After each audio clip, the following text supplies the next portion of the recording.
Hello అందరికీ welcome back to my channel. నేను మీ ఆశ.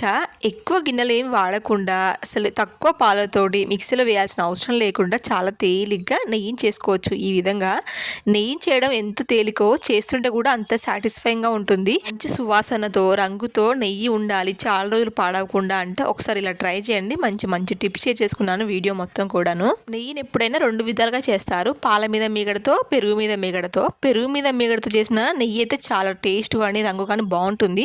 కానీ ఇప్పుడున్న బిజీ లైఫ్లో పెరుగు తోడు వేసి ఆ మీగడ తీసి దాయడం అంటే కొంచెం టైం టేకింగ్ ప్రాసెస్. నేను daily half litre buffalo milk అయితే రా మిల్క్ వేయించుకుంటాను అనమాట.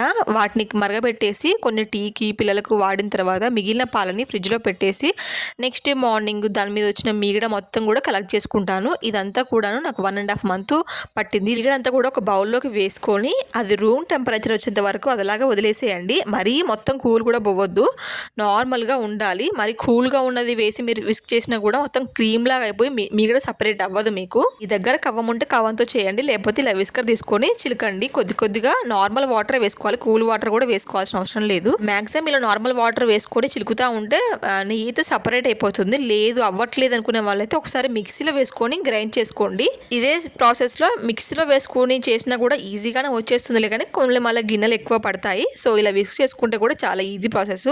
ఇలా హ్యాండ్తో మీరు ముట్టుకోవడం ఇష్టం లేదనుకున్న వాళ్ళైతే ఐస్ క్యూబ్స్ వేసుకోండి. నార్మల్ వాటర్ బదులు ఐస్ క్యూబ్స్ వేసుకొని ఎక్స్ట్రా వాటర్ని మొత్తం వంపేస్తూ ఉంటే బటర్ అనేది అడుగున మిగిలిపోతుంది. ఇలా నేనైతే ఎక్కువ హ్యాండ్ తోటే చేస్తాను. ఇలా బటర్ కూడా కొంచెం కూడా ఉండకుండా మొత్తం క్లీన్ చేస్తాను నేను హ్యాండ్ తోటే. సో నేను అందుకైతే హ్యాండ్ యూజ్ చేస్తున్నాను. బటర్ అంతా ఇలా సపరేట్ అయిపోతున్నప్పుడు ఒక 2-3 times అయితే మీరు వాటర్లో క్లీన్ చేసుకున్నారనుకోండి. నెయ్యి ఇష్టం లేని వాళ్ళు కూడా తింటారు, ఎందుకంటే ఆ పాల చమురు ఆ స్మెల్ అనేది మొత్తం కూడా నీట్గా పోతుంది. టేస్ట్ కానీ ఆ కలర్ కూడా మంచిగా వస్తుంది ఇలా క్లీన్ చేసుకోవడం వల్ల. ఇలా వెన్న మొత్తం సపరేట్ అయినాక వాటి 2-3 సార్లు క్లీన్ చేసుకున్నాక నేను ఒక చిన్న బౌల్లోకి అయితే బటర్ తీసుకున్నాను అనమాట. పిల్లల కోసం నేను అప్పుడప్పుడు చపాతీలో కానీ దోశలోకి బటర్ యూజ్ చేస్తాను అనమాట. సో వాళ్ళ కోసం కొంచెం బటర్ నేనైతే తీసి దాచిపెట్టాను. ఇప్పుడు కడాయిలోకి అయితే మొత్తం నెయ్యిని క్లీన్ చేసుకున్నాక దాన్ని మొత్తం కూడా తీసుకొని మీ స్టవ్ మీద పెట్టేసేసుకోండి. డైలీ వచ్చిన హాఫ్ లీటర్ మిల్క్ తోటే ఇంత బటర్ ఎలాగొచ్చింది అని అంటే, మీరు ఒకసారి మీగడ తీసినాక కూడా పాలుని కాగబెట్టి పక్కన పెట్టినప్పుడు అది గాలికి మళ్ళీ పైన మీగడ పేరుకుంటూ ఉంటుంది కూడా, దాన్ని కూడా తీసి నేను మీగడలో కలెక్ట్ చేస్తాను. సో అలా ఎక్కువగా వస్తుంది. ఇలా నెయ్యి కరగడం స్టార్ట్ అవుతున్నప్పుడు కొద్దిగా మెంతులు వేసుకోండి. మెంతులు వేసుకోవడం వల్ల టేస్ట్ కానీ ఆ స్మెల్ కానీ భలేగా వస్తుంది. తమలపాకులు కూడా వేసుకోవచ్చు కావాలనుకుంటే. ఇంతమంది ఈ స్టేజ్లో నురగగా ఉన్నప్పుడే నెయ్యిని తీసేస్తారు, కానీ అలా తీయడం వల్ల మాత్రం నెయ్యి ఎక్కువ రోజులైతే స్టే ఉండదు, కొందరగా పాడైపోతుంది. నెయ్యి రెడీ అయిందని ఎలా తెలుసుకోవాలి అంటే, పైన ఉన్న నురగ మొత్తం తక్కువ అవుతూ కింద మొత్తం బ్రౌన్ కలర్ షేడ్ లాగా వస్తుంది అనమాట. ఇల్లంతా కూడా మంచి కమ్మటి స్మెల్ వస్తుంది. అలా అయితే నెయ్యి వచ్చేసినట్టేగా. స్టవ్ ఆఫ్ చేసుకొని అయితే పక్కన పెట్టేసుకోండి. అది మొత్తం చల్లారిపోయిన తర్వాత ఏదైనా గ్లాస్ జార్లోకి అయితే స్టోర్ చేసుకోవాలి.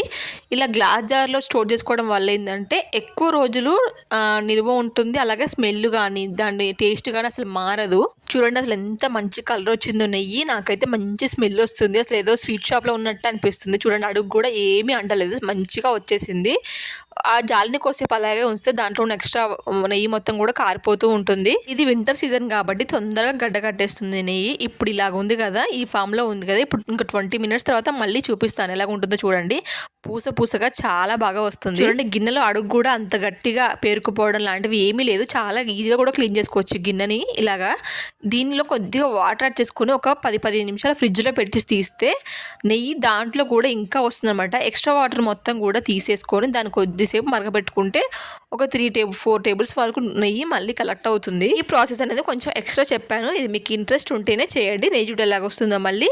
ఇప్పుడు నెయ్యి చూద్దాం ఎలాగుందో. చూడండి ఎలా గడ్డ కట్టేస్తుందో. ఒక 20 minutes తర్వాత మొత్తం గడ్డ కట్టకపోయింది. ఇప్పుడు ఈ నెయ్యి టెక్స్చర్ మొత్తం కూడాను పాలకోవా, మన స్మూత్ మైసూర్ పాకు ఉంటుంది కదా అలాగ ఉంటుంది దీని టెక్స్చరు.